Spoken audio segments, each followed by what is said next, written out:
Emergency कैसे manage करते हैं। हमने देखा कि अभी हमारे पास एक पेशेंट स्टेटस एपिलेप्टिकस में है, इनको झटके आ रहे हैं, ऑक्सीजन नहीं मेंटेन कर रहे हैं। ऑक्सीजन और बाईपैप के सपोर्ट के बाद 78% इनका ऑक्सीजन सैचुरेशन है। शुगर भी लो था, तो हम लोग ने 25% एक्सट्रोजन को दी है, शुगर को हैंडल कर रहे हैं। थोड़ा सा फ्लूइड दिया है, बीपी कम था तो नॉरएड्रेनालिन लगाई है। पर अगर इनका SpO2 अभी नहीं मेंटेन होगा, अभी प्रोब अगर SpO2 इंटूबेट करना पड़ेगा, और इंटूबेट करके ये देखना पड़ेगा कि हम लोगों ने इनको एंटी एपिलेप्टिक भी 2 ड्रग्स दी हैं, पर अभी क्योंकि बाईपैप पे हैं तो बहुत सीडेशन नहीं दे सकते। अगर हम सीडेट करेंगे तो फर्दर जो है ये एस्पिरेट कर सकते हैं। तो इनका SpO2 अभी हमें देखना है कितना आ रहा है, 73 ही आ रहा है, 75 आ रहा है। हम 5 मिनट वेट करेंगे, अगर ये मेंटेन नहीं होता है तो फिर हमें इनको इंटूबेट करना पड़ेगा। इंटूबेट इसलिए करना है जिससे इनका एयरवे सिक्योर हो जाए। एयरवे सिक्योर हो जाएगा तो ये एस्पिरेट नहीं करेंगे, और जब इनका सीजर वगैरह ठीक होता है, थोड़ा हाइपोक्सिया ठीक होता है, बाकी इन्वेस्टिगेशंस आ जाते हैं, चेस्ट एक्सरे देख लेते हैं, तब फिर हम उनको आगे क्या करना है इसके बारे में सोचेंगे। तो क्योंकि SpO2 नहीं मेंटेन हो रहा है, 65, 69, 70 हो रहा है, तो वी विल डिसाइड कि हमें इनको इंटूबेट करना है कि नहीं। तो मुझे लगता है कि इनको इंटूबेट करना पड़ेगा हम लोगों को। कुछ समय वेट किया, देखा SpO2 ग्रेजुअली पिक कर रहा है। अब हमारा SpO2 60 से शुरू हुआ था, 83% आ गया है।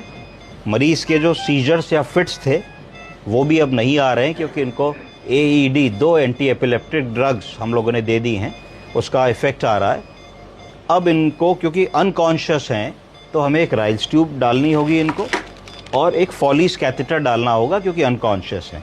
अब जैसे ही हम राइल्स ट्यूब डालने की कोशिश करेंगे, क्योंकि बाईपैप लगा है और बाईपैप हटेगा तो हो सकता है कि डीसेचुरेट होने लगे, तो हमको राइल्स ट्यूब का प्रोसीजर बहुत जल्दी करना होगा, जिससे कि इनका SpO2 मेंटेन रहे और ड्रॉप ना हो।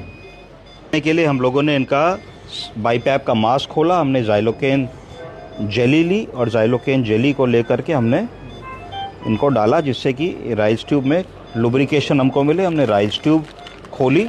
राइल्स ट्यूब खोलने के बाद हम लोगों ने इसको स्ट्रेट करना होता है ना, थोड़ी क्वाइल्ड फॉर्म में होती है, तो स्ट्रेट मैं तो ऐसे करता हूँ, इसको ऐसे करके मैंने फोल्ड कर लिया अपने हाथ पे, और ये ऑलमोस्ट स्ट्रेट हो गई।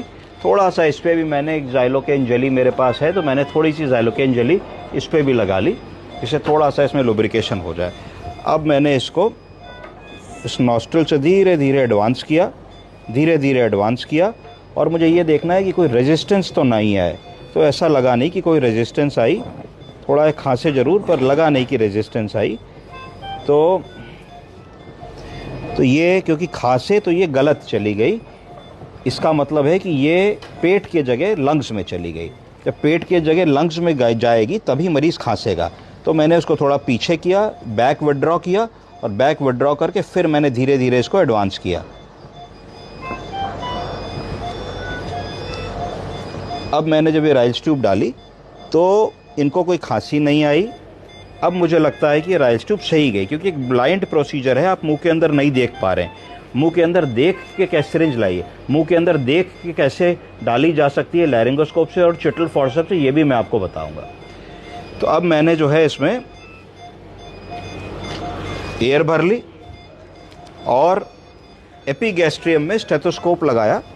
एपिगैस्ट्रियम में पुश कीजिए जोर से, चेक किया, बहुत अच्छी आवाज़ सुनाई पड़ी। इसका मतलब है कि राइल्स ट्यूब बिल्कुल प्रॉपरली चली गई है। अब हम इस राइल्स ट्यूब को फिक्स कर सकते हैं। तो इस तरीके से इमरजेंसी में हमने राइल्स ट्यूब डाल ली, और पेशेंट का SpO2 भी अब ऑक्सीजन पे 84 आ रहा है, तो हमें इनको इंटूबेट नहीं करना पड़ेगा। अब हम वापस इनको राइल्स ट्यूब के बाद बाईपैप लगाएंगे। अभी मैं राइल्स ट्यूब फिक्स कर दूंगा, तो इनका जो सैचुरेशन है वो और इम्प्रूव करके मुझे लगता है 90+ आ जाएगा। तो we'll give him some time. क्यों ये बेहोश हुए? ये इसलिए बेहोश हुए क्योंकि इनको फिट्स आए। जब फिट्स आते हैं और काफ़ी देर तक आते रहते हैं तो ब्रेन में सूजन आ जाती है, उसको कहते हैं सेरिब्रल एडीमा। जब ब्रेन में सूजन आएगी तो ब्रेन दबेगा, जब ब्रेन दबेगा तो आदमी की चेतनता थोड़ी सी कम हो जाएगी। इस तरीके से हमने इनको हैंडल किया। तो 60 से हम 85 ले आए, थोड़ी देर में 90-100 हो जाएगा। अभी थोड़ा सीडेटेड है, थोड़ी देर में ये जहाँ तक होश में आ जाएंगे, और हम ईजिली इस इमरजेंसी को हैंडल करके फिर वार्ड में भेज सकते हैं। ठीक, ओके।